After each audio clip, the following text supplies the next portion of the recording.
Monsieur le Président, je vous remercie d'avoir lancé 2 idées de colloque que nous pourrons confier à Augustin Boulanger pour les années suivantes. Je le remercie également de son organisation. Je crains de ne pas être en mesure de battre le record, mais vous m'interromprez. Je vous interromprai. Voilà, je vous remercie. Et puis, je resterai assis. N'y voyez pas le signe d'un désordre cellulaire annonciateur d'une intention de recevoir une aide active à mourir, mais ça m'est plus simple pour lire mes notes. Alors, nous revenons évidemment à des propos un peu plus juridiques que les propos particulièrement intéressants de la matinée, qui étaient davantage consacrés à l'approche médicale, pour aborder le thème de la contractualisation de la fin de vie. Il ne s'agit évidemment pas d'évoquer les prérogatives et les obligations contractuelles d'un tueur à gages, mais plutôt d'aborder, je dirais, l'environnement contractuel qui entoure le processus de fin de vie. Alors à ce titre, évidemment, je n'évoquerai pas la relation entre le médecin et le patient, dont on sait depuis la loi du 4 mars 2002 qu'elle ne relève plus de la sphère contractuelle, mais de la sphère légale, même si on trouve évidemment des points communs tels que celui du consentement libre et éclairé à l'acte médical. Je n'évoquerai pas non plus les directives anticipées qui ont été évoquées par mon prédécesseur, et je souscris à ce qui a pu être dit. Ces prérogatives, d'un point de vue juridique, relèvent davantage de l'acte unilatéral, mais je relève simplement qu'il est intéressant de voir que dans la loi Leonetti du 22 avril 2005, ces directives ne conféraient pas de valeur contraignante aux médecins, tandis que dans la loi du 2 février 2016, la loi Claes-Leonetti, ces directives s'imposent aux médecins, sauf évidemment urgence vitale ou si elles apparaissent inappropriées, ces exceptions évidemment étant tout à fait bienvenues parce qu'il est ordinairement admis, si je regarde ça sous l'angle de la théorie générale des obligations, qu'une manifestation de volonté unilatérale ne peut que créer une dette pour celui qui l'exprime et non une créance qui obligerait malgré lui. C'est-à-dire que à partir du moment où j'exprime quelque chose, je peux évidemment m'engager à le faire, mais je peux difficilement faire en sorte que l'autre soit engagé pour ce que je dis. C'est d'ailleurs ce qui justifie évidemment l'objection de conscience, et donc s'il en allait autrement, ça remettrait en cause cette objection de conscience des médecins. Enfin, j'écarterai l'épineuse question de savoir si la reconnaissance d'un droit opposable, d'un droit créance à l'assistance au suicide ou à l'aide médicale à mourir doit être considérée comme un acte médical. Si la loi le permet un jour, c'est que tel sera le cas en droit positif, ce qui justifiera peut-être que le médecin donc prescrive un produit létal au patient sans qu'il enfreigne les limites légales de sa responsabilité professionnelle. Et donc la relation entre le médecin et le patient naîtra, vivra dans le cadre fixé par la loi et donc en dehors du champ contractuel. Il n'existe donc pas de contrat d'aide à mourir, il n'existe pas de contrat d'euthanasie. L'ensemble sera prévu, et c'est le cas dans les pays où c'est légalisé, par la loi elle-même. Plus largement, je dirais que de toute façon, ce contrat n'entre pas dans les prévisions du législateur, en tout cas sur le meilleur apaisement possible de la souffrance, tel que défini aux articles L110, 1110-5 et suivants du Code de la santé publique, et naturellement ces prévisions n'entrent pas non plus dans la déontologie médicale. L'échange de volonté par lequel le médecin consentirait à fournir à un patient un produit létal pour mettre un terme à son existence s'envisage en dehors du champ légal pour le moment. Il relève normalement donc du champ contractuel, mais d'un contrat qui est absolument nul parce qu'il est contraire à l'ordre public et aux bonnes mœurs, ce qu'indique l'article 6 du Code civil, et plus fondamentalement encore, il est nul au regard du droit naturel, ce qui explique que les transgressions légales et déontologiques produites par l'accord de volonté conduisent à l'heure actuelle, logiquement, à de possibles poursuites pénales et disciplinaires envers le médecin.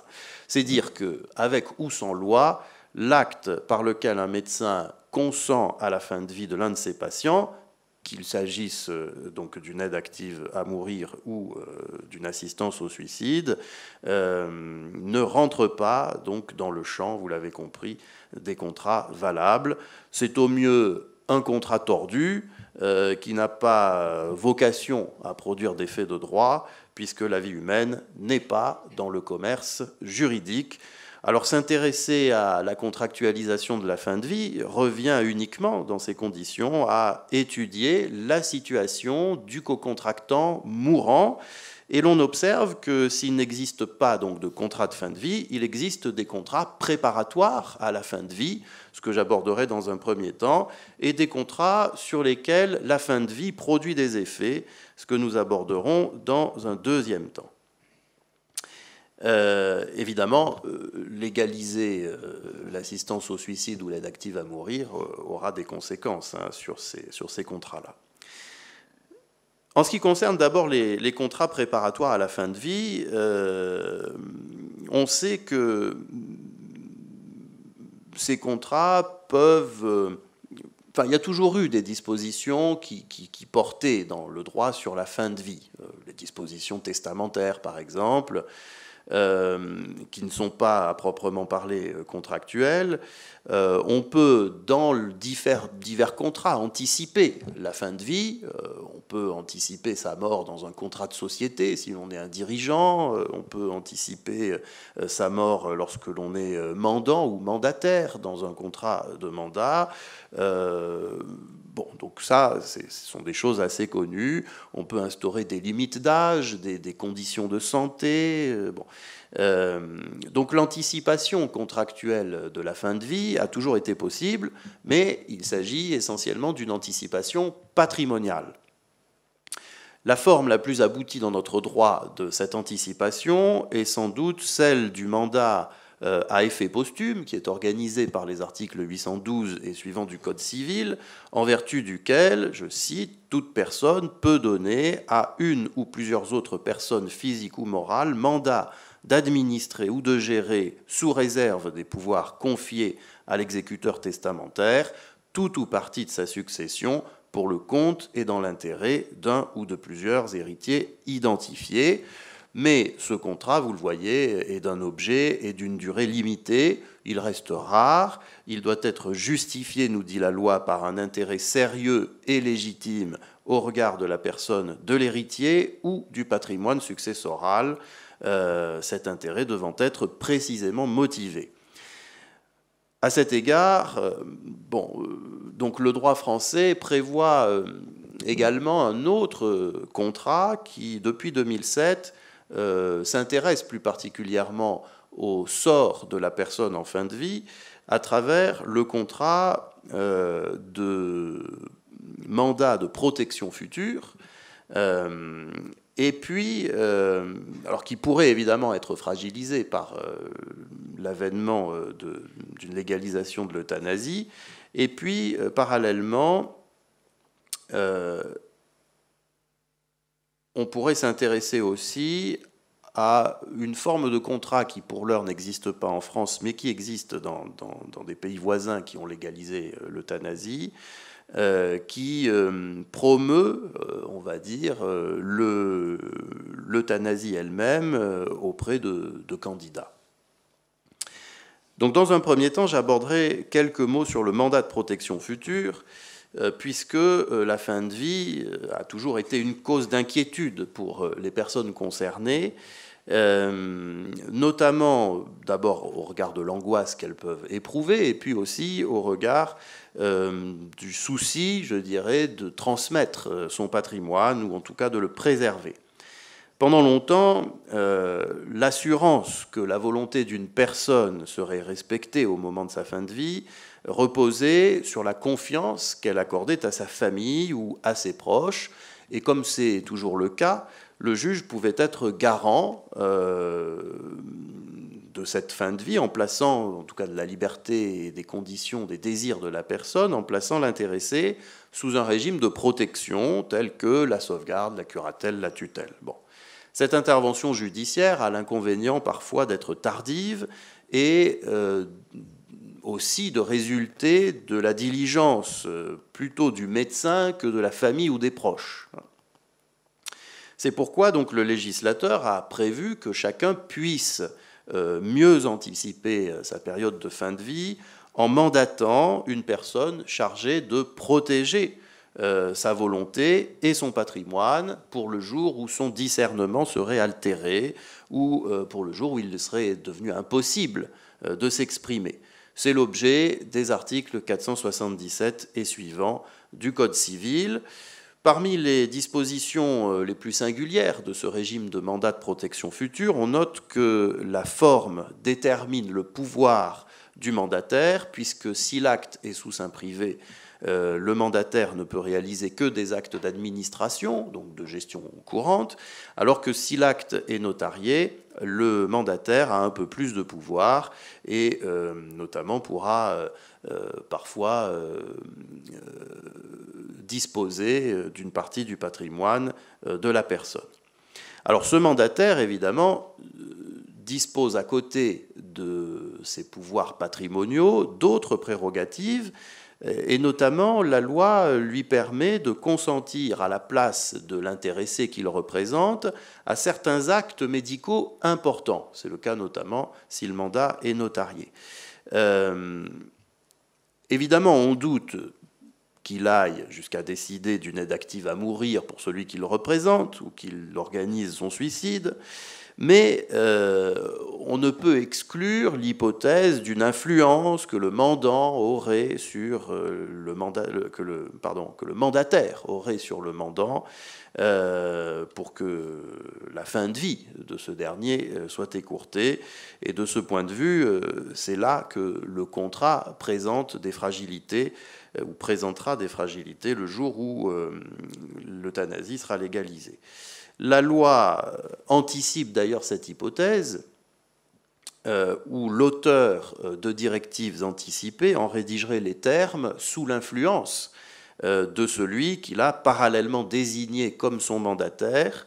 C'est le cas prévu par l'article L. 1111 du Code de la santé publique qui dispose que la personne chargée de la mesure de protection ne peut ni l'assister ni la représenter à cette occasion, mais cette hypothèse n'est envisagée que lorsque le rédacteur des directives fait déjà l'objet d'une mesure de protection juridique. Auparavant, rien ne préserve de l'influence que le mandataire pourrait avoir sur son mandant, et il y a là peut-être une fenêtre ouverte pour des formes d'abus.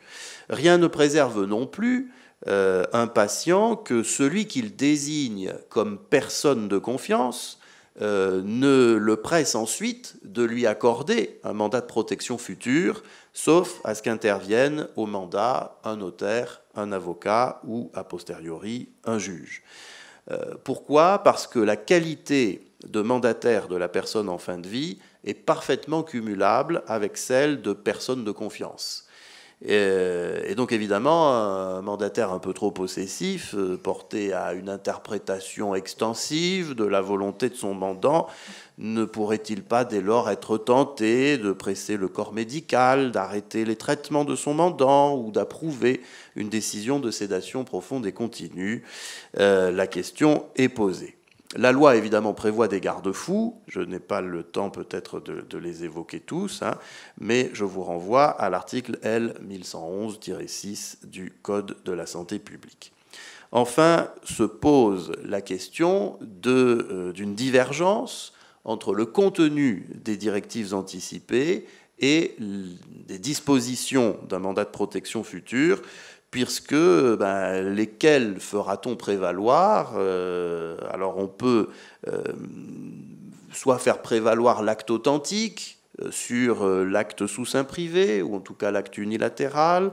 On peut aussi choisir le plus récent des deux actes, mais fondamentalement, la loi ne prévoit rien et il n'existe pas de hiérarchie entre le contrat que représente le mandat de protection future et l'acte unilatéral que sont les directives anticipées. Voilà pour ce qui est de ce mandat de protection future. Deuxième forme de contrat qui organiserait, qui préparerait à une fin de vie, ce serait ce que j'appellerais le contrat d'association à but suicidaire. Bon. Alors qu'est-ce qu'il faut entendre par là? Il faut aller voir dans le droit suisse ou dans le droit belge. Évidemment, bon, la Cour européenne des droits de l'homme rappelle régulièrement qu'il n'existe pas de droit à la mort, ni même au suicide, même assisté, et que, bon, de ce point de vue-là, on l'a dit ce matin, il n'y a pas de consensus entre les États qui permettent de dégager une interprétation de la Convention européenne. Néanmoins, rien n'interdit la création d'organismes qui visent à encourager la mort, qu'ils soient d'ailleurs à but lucratif ou non lucratif. Bon, il faut souhaiter quand même plutôt qu'ils soient à but non lucratif. Mais à l'image donc de ce qui existe dans ces pays-là, il se pourrait bien qu'apparaissent en droit français des associations dont le but est d'accompagner leurs membres à la mort. Les associations de militants, d'ailleurs, qui existent actuellement, n'auraient à cet égard qu'à compléter leur objet statutaire, hein, puisque leurs activités s'apparentent parfois beaucoup déjà à de l'accompagnement. Et c'est ainsi d'ailleurs que la DMD, qui a déjà été évoquée, publie sur son site internet, et même d'ailleurs sur des sites gouvernementaux, un formulaire de directives anticipées concurrent de celui de la Haute Autorité de Santé, sur lequel est indiquée une option en faveur, pour le déclarant, du bénéfice d'une aide active à mourir dans l'hypothèse où cela deviendrait légalement possible. On imagine donc que dans cette hypothèse, les membres de l'association veilleraient avec zèle au respect des directives anticipées. Plus contractuellement, en Suisse, où donc le suicide assisté est organisé, hein, l'intention altruiste d'inciter au suicide n'est pas un meurtre et a donné naissance à des associations. J'ai regardé là les statuts de l'association Dignitas, à la dénomination un peu évocatrice, qui prévoit à l'article 2.3 qu'en rapport avec la phase de fin de vie, l'association assure à ses membres bénéficiaires les prestations suivantes. Elle leur procure pour la durée de leur affiliation des directives anticipées valables, qui doivent être respectées par les médecins. Et puis, au cas où ils choisissent librement de recourir au suicide, elle les fait bénéficier d'un accompagnement respectant la dignité humaine, fourni par un personnel formé à cet effet. Ce choix doit, à leur demande, leur permettre à ces membres de mettre fin à une souffrance insupportable et empêcher que leur vie ne soit absurdement prolongée. On note que l'association, un peu plus loin dans les statuts, est composée de membres actifs, qui ne doivent pas tous le rester longtemps, et de membres bénéficiaires, les premiers œuvrant avec altruisme, à l'avenir parfois écourté des seconds. En effet, l'article 4.4 de ces statuts stipule que, je cite, « les membres bénéficiaires décident chaque année de la poursuite de leur adhésion en payant leurs cotisations. Ils ont droit à des directives anticipées. En outre, ils ont droit à l'assistance au suicide prodiguée par des accompagnants à condition de remplir les conditions légales et les conditions fixées par l'association à ce sujet. » Bon, donc l'adhésion au contrat d'association est donc motivée pour certains membres par leur volonté suicidaire. Et si le discernement devait être une entrave à la validité de l'engagement de l'adhérent, l'on relève de façon assez surprenante dans la brochure même de l'association Dignitas que, je vous cite, la brochure, contrairement à une opinion répandue, les personnes souffrant de troubles psychiques sont généralement capables de discernement, ce que vous en penserez, lorsqu'il s'agit pour elles de savoir si elles désirent continuer à vivre ou plutôt mourir. Bon, donc elles ne savent pas discerner rien du tout, sauf pour vivre ou mourir. C'est pourquoi elles ont en règle générale droit à bénéficier d'un accompagnement éliminant les risques lorsqu'elles choisissent de mettre fin à leur jour. La même remarque vaut pour les personnes en bonne santé, qui, ayant atteint un âge avancé, désirent mettre un terme à leur existence. Et la brochure termine, « Il n'y a aucune raison valable pour que l'État, endossant un rôle paternaliste, mette ces personnes sous tutelle. » Voilà des propos de nature à rassurer les juristes.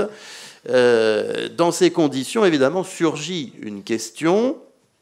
Si le suicide ou le suicide assisté ou l'aide active à mourir devait être adopté en France, ou même en vertu peut-être de la loi actuelle qui, selon certaines pratiques de sédation profonde et continue, autorise le médecin à agir, pourrait-on invoquer le préjudice d'angoisse de mort imminente pour asseoir une réparation si jamais le candidat au suicide, loin d'être apaisé, flanche après être passé à l'acte avec l'aide de l'association. Puisqu'il peut se rétracter jusqu'à la dernière minute, a priori, on ne peut pas exclure complètement l'idée qu'entre le moment où le patient s'administre le produit létal et celui où il produit des effets, la sérénité de l'intéressé disparaisse complètement. Et l'on sait évidemment que ce poste de préjudice qui était à l'origine conçu pour les actes de terrorisme a été étendu par la Cour de cassation à d'autres formes de situations. Dès lors, pourquoi ne pas l'étendre encore et permettre donc à celui qui reviendrait sur sa décision, en plus, d'assigner l'association en responsabilité pour le préjudice qu'elle leur a fait subir. Voilà pour ce qui est donc de ces deux contrats qui appellent des questions. Je m'intéresserai dans un deuxième temps, s'il me reste un peu de temps disponible. En réalité, c'est grâce au temps économisé par Pascal Faure. Donc je vais écourter considérablement. Je vous laisse continuer, mais il faudrait quand même accélérer. Accélérer. Bon, je voulais évoquer donc les effets maintenant de la fin de vie sur les contrats en cours, puisque l'effet traditionnel de la fin de vie sur un contrat, c'est de mettre aussi fin à la vie du contrat.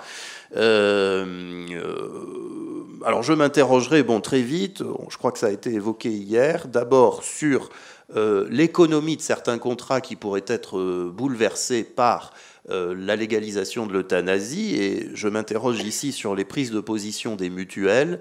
Je crois qu'il a été évoqué une étude qui affirme que pour une mutuelle ou pour la sécurité sociale, les 6 derniers mois de vie coûtent aussi cher que le reste de l'existence à la compagnie. Dès lors, on s'interroge sur l'intérêt qu'il y aurait pour les mutuelles à soutenir la légalisation de l'euthanasie, et j'observe que c'est dans ce sens que le président de la Mutualité française a pris position en 2020, lequel président est désormais président du CESE, du Conseil économique et social, qui a organisé la convention ou la manipulation sur la fin de vie.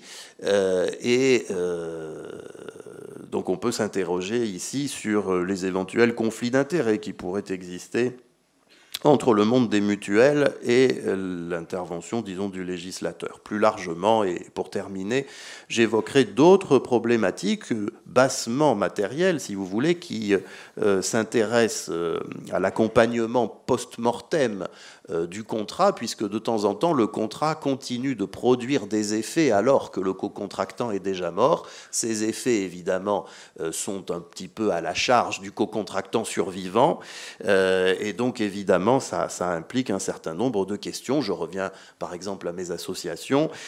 Quid de la cotisation qui n'aurait pas été payée à l'association d'aide active à mourir, alors même que le suicide a été pratiqué, le suicide assisté ou la mort.